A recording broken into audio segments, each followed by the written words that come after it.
अस्सलाम वालेकुम। अच्छा जी, कॉर्निया की कुछ बातें रह गई थी, मैंने कहा चले वो भी बता देती हूँ मैं आपको। आप ख़ुद क्यों पढ़ेंगे, मैं ही पढ़ा देती हूँ आपको। अच्छा, इसमें आपका दिया हुआ है केराटोग्लोबस। केराटोग्लोबस का जो है ना वो आपको पता है, मैं बता चुकी हूँ कि कंजेंटली इशू होता है, ये कंजेंटली ही होता है और बायलेटरल होता है। और होता ये है कि पूरी चीज़ कॉर्निया जो ऐसी थी पहले, ठीक है, सपोज करें कॉर्निया पहले ऐसी थी, वो खुद ब खुद पूरी की पूरी एज अ होल जो है ना बल्ज कर जाएगी इस तरह से, ठीक है। वो कौन शेप नहीं होती, पूरी की पूरी ग्लोब शेप जो है ना वो निकल जाती है। अच्छा, मेनली जो प्रॉब्लम ये आते हैं, ये मतलब जो सिंड्रोम वाले पेशेंट होते हैं, मार्चिसनी सिंड्रोम, उनको ज़्यादा होती है। अच्छा, अगर हम बात करें कि केराटोग्लोबस वाला आ गया है, हम इसको किस तरह डिफरेंशिएट करेंगे बाकी कंडीशन से, कि बाकी कंडीशंस में भी क्या होता है कि जो कॉर्निया है वो फॉरवर्ड मूव कर जाता है। तो हम कह सकते हैं कि इसके अंदर जो है इंट्राओक्यूलर प्रेशर नॉर्मल होगा, क्योंकि अगर आई में IOP बढ़ जाए उसकी वजह से क्या होगा, जो कॉर्निया है वो फॉरवर्ड मूव कर सकता है, ठीक है। इसके अलावा इसमें जो एंगल होगा वो भी नॉर्मल होगा, ठीक है। एंगल ये वाला, ये जो एंगल होता है RS और कॉर्निया के दरमियान, ये एंगल जो होगा ये भी क्या होगा, नॉर्मल होगा। मतलब कोई भी चीज़ उसको पीछे से पुश नहीं कर रही, वो नॉर्मल है हर एक चीज़। इसके अलावा ग्लाउकोमा में क्या होता है, ग्लाउकोमा में भी जो कंजेंटल ग्लाउकोमा होता है, पेशेंट आते हैं, बच्चे आते हैं, उनमें क्या होता है कि जो पूरी की पूरी कॉर्निया है वो बाहर की तरफ निकली होती है उनकी, और बहुत बड़ी सी होती है, ठीक है। उसको हमने इससे कैसे अलग करना है, क्या डिफरेंस है कि उसमें ऑप्टिक, इसमें जो है ना ऑप्टिक डिस्क कपिंग नहीं होती। ऑप्टिक डिस्क क्या होता है मैं इंशाल्लाह आपको बताऊंगी। रेटिना के अंदर, रेटिना जो होता है अंदर की तरफ, जब प्रेशर बढ़ता है, जब ग्लाउकोमा वगैरह होता है, तो उसमें वो क्या होती है, वो कपिंग आ जाती है। मीन रेटिना के जो वेसल्स वगैरह ऑप्टिक डिस्क से बाहर अंदर की तरफ जा रहे थे, उसकी कपिंग मतलब वो ज़्यादा बड़ी हो जाती है, सही है। तो ये जो है सब इसमें नॉर्मल होता है, इसमें कोई प्रॉब्लम नहीं होता। इसमें सिर्फ वो जो कॉर्निया है वो फॉरवर्ड बल्ज ही होती है एज अ होल।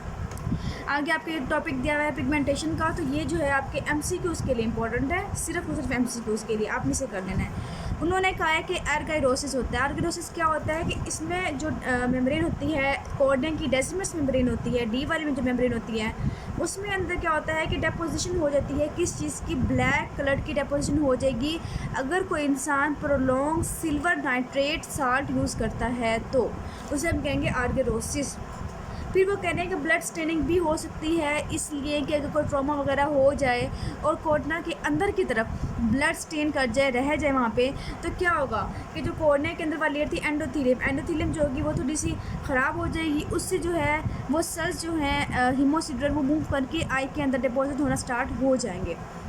अच्छा, अब नेक्स्ट है आयरन की डिपॉजिशन। आइस में आयरन की डिपोजिशन हो रही है मेनली कॉर्निया में, तो किस वजह से होगी और किस किस डिजीज़ के अंदर होगी और किस लेयर में होगी, ठीक है। ये सारी बातें आपने याद रखनी है। अब ये बात याद रखनी है कि आयरन की जो डिपोजिशन एपिथेलियम के अंदर होती है वो किस किस डिजीज़ के अंदर होती है, आइस की। आइस में प्रॉब्लम आती है जिसे हम कहते हैं फ्लैशर रिंग। फ्लैशर रिंग हम अभी भी कुछ देर पहले ही पढ़ के आए हैं कि फ्लैशर रिंग बन जाता है किसके अंदर, केराटोकोनस के अंदर, ठीक है। केराटोकोनस की जो कोन थी उसकी बेस पे डिपोजिशन हो रही थी और हमने इसकी डायग्राम भी देखी थी, उसे हम कहते हैं फ्लैशर्स रिंग। फिर है टेरिजियम, हमने बात की थी कि ये आई थी, आई की मीडियल साइड पे जो थी एक ग्रोथ सी आ रही थी, ट्रायंगुलर सी ग्रोथ सी आ रही थी, ठीक है। वहाँ पे यहाँ इस जगह जो है वो डिपोजिशन हो रही थी बिल्कुल एंड पे, उसे हम कहते हैं स्टोकर्स लाइन। ये बहुत इंपॉर्टेंट MCQs है, ये वाला भी और ये वाला भी। नेक्स्ट है फेरिस लाइन बनती है किसके अंदर, फिल्टरिंग बल्ब होती है एक डिजीज़ उसके अंदर। इसके अलावा अगर बहुत ओल्ड ओपेसिटी है जो कि ख़त्म नहीं हो रही है एपिथेलियम के अंदर, तो वो कौन सी होती है, हुड्सन-स्टाल लाइन। और डिपोजिशन किसकी होती है, फिर से वही आयरन की डिपोजिशन होगी, किसके अंदर होगी, एपिथेलियम के अंदर होगी। मेनली ये दो MCQs के लिए बहुत इंपॉर्टेंट है। आगे है अगर आयरन की डिपोजिशन स्टोमा के अंदर हो जाए तो हम उसे क्या कहेंगे, हम उसे कहेंगे सिरोसिस, जिसमें हमने पढ़ा था कि आयरन जो बॉडी में है ओवरलोड बहुत ज़्यादा हो जाता है। इसके अलावा ब्लड के जो RBCs हैं, जो हीमोग्लोबिन है, उसके अंदर भी आयरन होता है, तो अगर वो तोड़ फोड़ होगी उनकी तो वो भी स्टोमा के अंदर डिपोजिशन उसकी हो सकती है ट्रॉमा की वजह से। नेक्स्ट हम बात करते हैं अगर कॉपर की डिपोजिशन होगी तो कहाँ कहाँ पर हो सकती है। कॉपर की जो बेननी होती है वो होती है डेसिमस मेम्ब्रेन के अंदर। डेसिमस मेम्ब्रेन के अंदर किस डिजीज़ में होगी, विल्सन डिजीज़ के अंदर, जिसमें हमने कहा था कि कॉपर जो है वो बॉडी के अंदर ज़्यादा हो जाता है विल्सन डिजीज़ के अंदर। उसकी वजह से आइस में कॉर्निया के अंदर डेसिमस मेम्ब्रेन के अंदर उसकी जो है एक्युमुलेशन हो जाएगी, पिगमेंटेशन हो जाएगी। इसके अलावा कैल्कोसिस क्या होता है कि इसमें भी बॉडी के अंदर जो आयरन का ओवरलोड, कॉपर का ओवरलोड है वो बढ़ जाता है, इसकी वजह से ये डिपॉजिट हो जाता है। फिर है केसर फ्लैशर रिंग, यहाँ पे था फ्लैशर्स रिंग जिसमें आयरन डिपॉजिट हो रहा था एपिथेलियम के अंदर। यहाँ पे है केसर फ्लैशर्स रिंग, इसमें क्या होता है कि कॉपर की डिपोजिशन होती है किसके अंदर, डेसिमस मेम्ब्रेन के अंदर। ये आपने बात याद रखनी है, इसको मिक्स नहीं करना इसके साथ। आगे है मेलानिन। मेलानिन की अगर डिपोजिशन होती है, ठीक है, किसके अंदर होगी, मेनली एंडोथेलियम के अंदर होगी। और एंडोथेलियम के अंदर होगी किस डिजीज़ के अंदर, पिगमेंट डिस्पेरियम सिंड्रोम के अंदर, ठीक है, या फिर क्रूकनबर्ग के अंदर, ठीक है, क्रूकनबर्ग स्पिंडल होते हैं उसके अंदर भी डिपॉजिट हो सकती है। सो आपको ये टेबल दिया हुआ है जोगी के अंदर, ये आपने अच्छे से रटा कर लेना है, लगा लेना है इसको। अच्छा तो बच्चों आगे ना आपके दिए हुए कोऑर्डिनेट के ऑपरेशन आपको सबका पता है। उन्होंने एक वर्ड दिया हुआ है पैरासिंथेसिस, ठीक है। ऑपरेशन में कौन से आएंगे, पैरासिंथेसिस। पैरासिंथेसिस में मैं बताया था कि हम लोअर क्वाड्रेंट पे जो है ना यहाँ पे इंसियन देंगे, और अगर अंदर कोई हाइफीमिया है, हाइपोपियोन है, ये कोई भी ऐसी चीज़ है जो हम ड्रेन करना चाह रहे हो या फिर हम आईयूपी कम करना चाहते हैं तो हम पैरासिंथेसिस कर लेते हैं। आपको इसका पता होना चाहिए।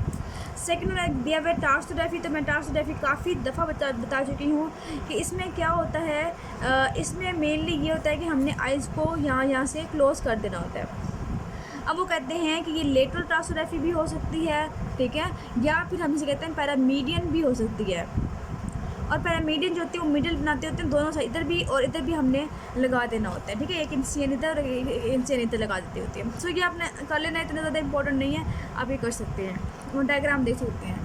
उसके बाद अगर हम बात करें तो आपकी नेक्स्ट जो है वो हमारे पास है केराटोप्लास्टी। मैंने बताया था आपको कि केराटोप्लास्टी जो है वो वाइवा में बहुत पूछती होती हैं, ठीक है। इवन पेशेंट बैठा होता है आपके सामने, आप जाते हो, आपके जो है सपोज करें इंटरनल है या फिर एक्सटर्नल है, वो आपके पास पेशेंट बिठा देती हैं, किसका, केराटोप्लास्टी का। आप जाते हैं बड़े ही हेसिटेट होकर या फिर हल्का फुल्का क्या करते हैं, रोशनी डालना शुरू करते हैं, रोशनी पकड़ के डालना शुरू कर देते हैं, भी ये हम ऐसे देख रहे हैं, भैया ऐसे नज़र नहीं आता। वो आपको उसको बाकायदा उसकी आयलेट, ऊपर वाले आयलेट को ऊपर उठाना होता है, नीचे वाले आयलेट को नीचे करना होता है। जब तक आप आयलेट को ऊपर नीचे करके नहीं देखेंगे वो कोऑर्डिनेट जो केराटोप्लास्टी हुई होती है वो नज़र नहीं आती। तो आपने जब भी एक्सटर्नल को इंटरनल को वाइवा देना है, उसकी पेशेंट की एग्जामिनेशन करनी है, तो आपने उसके आयलेट को ऊपर और नीचे करके पूरी आँख का मुआयना करना है। बच्चे क्या करते हैं कि पेशेंट कहते हैं आप सामने देखें और लाइट आना शुरू कर देते हैं और बस कहते हैं बस हमारा काम हो गया। ऐसा नहीं होता, ऐसे नहीं पता चलता आपको, आपके मार्क्स कट जाते होते हैं। अच्छा मैं बता रही थी केराटोप्लास्टी के बारे में, जो कि पहले बता चुकी हूँ मैं आपको कि इसमें क्या होता है कि हम जो कॉर्निया है उसको काट के रिमूव कर देते हैं, जो पेस्टी वगैरह होती है उसकी जगह हम जो है डोनर्स का कॉर्निया लगा देते होते हैं, ठीक है।